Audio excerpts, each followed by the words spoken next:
ब्याह के मामलों में न्यागू नहीं हो सकता है, सबकी अलग अलग पद्धतियां हैं, अलग अलग रस्में हैं। आपको लगता है ऐसा वो इसीलिए किया जा रहा है क्योंकि महिलाओं के साथ तो इसमें बहुत ज्यादा असमानता है, उनके साथ तो सबसे ज्यादा खराब व्यवहार होता है?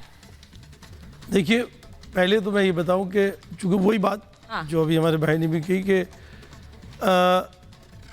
सबके अपने अपने धर्म हैं और सब उसके मानने वाले। मुल्क हमारा एक है, एक मुल्क है, हम भारतवासी हैं, लेकिन इस भारत की यही खूबसूरती है कि हिंदू, मुस्लिम, सिख, ईसाई सब अपने अपने धर्म के कानून और अपने अपनी इबादत करते हैं, अपने धर्म के कानून मानते हैं। एक सवाल और है कि आज 75 साल हो गए हमारे मुल्क को आज़ाद हुए, सब कुछ बिल्कुल ठीक चल रहा था। मैं पहला तो सवाल यही है कि इसकी ज़रूरत कहाँ आ पड़ी? कोई कंप्लेनेंट हैं लोग, 75 सालों में उन्होंने कुछ किया है? इससे पहले भी ये सरकार भी रही है, इनके सामने कुछ चीज़ें आई हों, ऐसा कुछ भी कहीं नज़र नहीं आता कि साहब इस कानून को, जो मौजूदा कानून है, मौजूदा कानून अपने आप में पूरा सक्षम है, पूरे तरीके से सही है। उसको मद्देनज़र रखते हुए जिस तरीके से चल रहा था, अगर उस तरीके से, ये सिर्फ एक शय देने वाली बात है। देखिए, अगर आप मेरी समझ की बात है,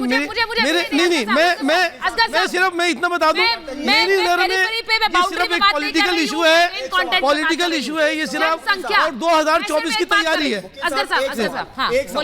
आप मुझे ये बताइए कि अलग अलग मान्यताओं के अनुसार बेटियों के अधिकार में भेदभाव है कि नहीं है? अगर बेटियों को समान अधिकार मिलता है, अगर गोद लेने का समान अधिकार होता है, यदि विवाह विच्छेद के बाद आप उसकी वोटिंग कराइए, आप वोटिंग कराइए, स्वतंत्रता, आप उसकी वोटिंग कराइए। स्वतंत्रता क्या हमारी आपकी बेटियां, ये तो हमारी आपकी बेटियां क्या उस कानून में है या नहीं है?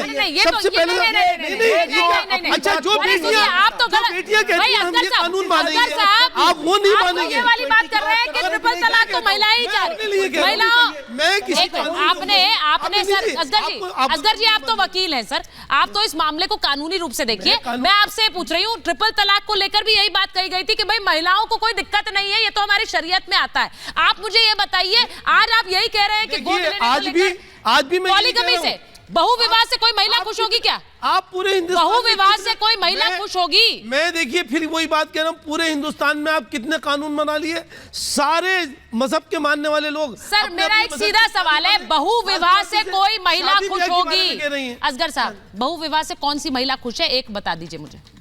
नहीं बता पाएंगे सर, नहीं बता पाएंगे। इसमें हंस लीजिए आप, इसमें आप हंस लीजिए, लेकिन कोई उसका हल नहीं होगा। एक मिनट, अश्विनी उपाध्याय जी आ गए, एक मिनट, अश्विनी उपाध्याय जी के पास मैं जा रही हूँ, एक मिनट, अश्विनी उपाध्याय जी आ गए। अश्विनी जी, मुझे ये बताइए कि ये कह रहे हैं कि ये जो मामले हैं इसमें सब महिलाएं अपने आप खुश हैं क्योंकि ये शरीयत से जुड़े हुए हैं, इस पर इसको हजम कर सकते हैं हम?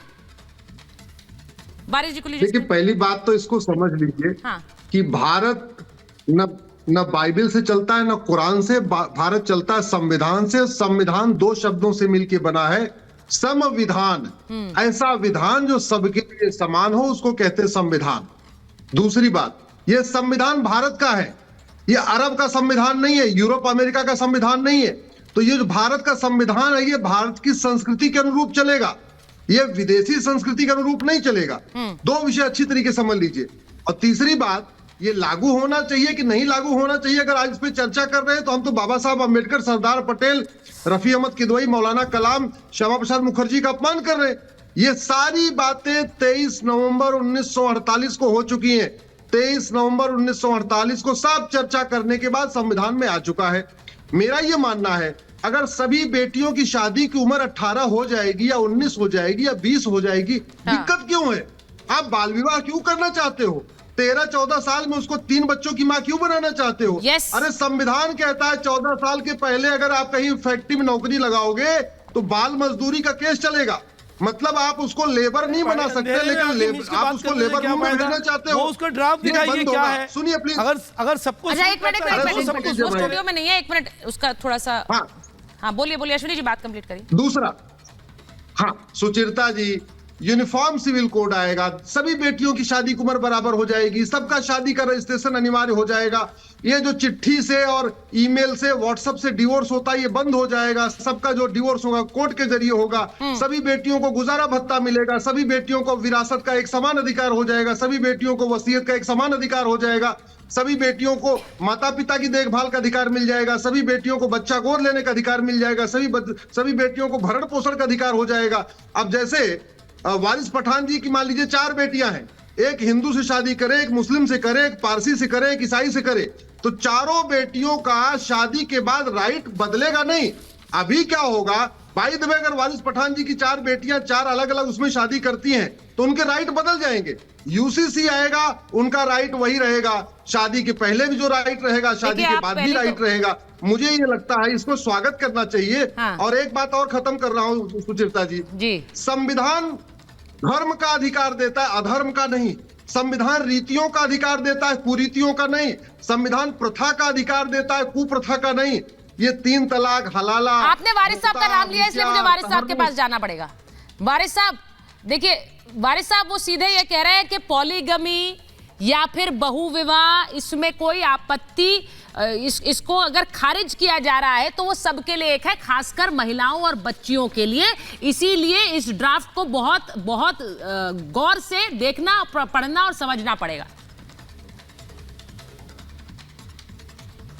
अभी इन्होंने कहा कि वारिस पठान की अगर 4 बेटियां शादी कर लेगी तो ऐसा होगा वैसा होगा। मैं पूछना चाहूंगा अश्विनी जी, मेरा बेटा अगर आपकी 4 बेटियों से शादी कर लेगा हिंदू से तो क्या होगा फिर?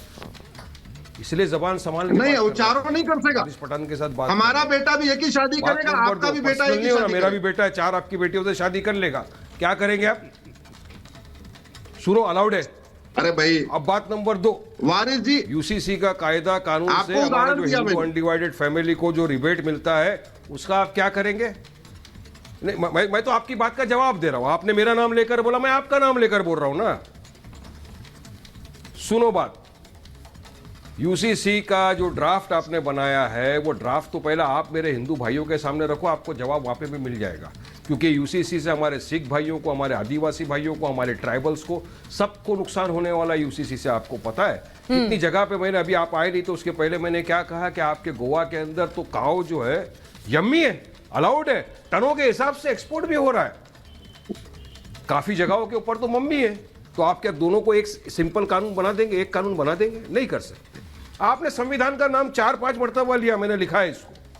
संविधान को इतना मानते हो, संविधान का पालन करते हो ना, तो संविधान के अंदर प्लेसेस ऑफ वर्शिप एक्ट 1991 जो कानून बना है ना, अभी तक इस वक्त तक लागू है।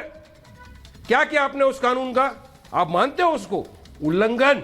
उस कानून के तहत 15 अगस्त 1947 के पहले जितनी भी प्लेसेस ऑफ वर्शिप है, मस्जिद है, दरगाह है, मंदिर है, आप उसका नेचर कैरेक्टर को चेंज नहीं कर सकते। फिर क्यों आप करने चले गए ज्ञानवापी का? क्यों आप कर रहे हो फिर? तो आप संविधान की बात तो आप करो ही मत। आप ये कहो कि हाँ हमको मेजोरिटेरियन अपीसमेंट पॉलिटिक्स करना है, हमको मुसलमान के प्रति नफरत फैलाना है, हमको हिंदू राष्ट्र बनाना है, तो हम ये सारी चीजें हमारे हिंदू भाइयों के दिमाग में इस बयान पर मैं राखी जी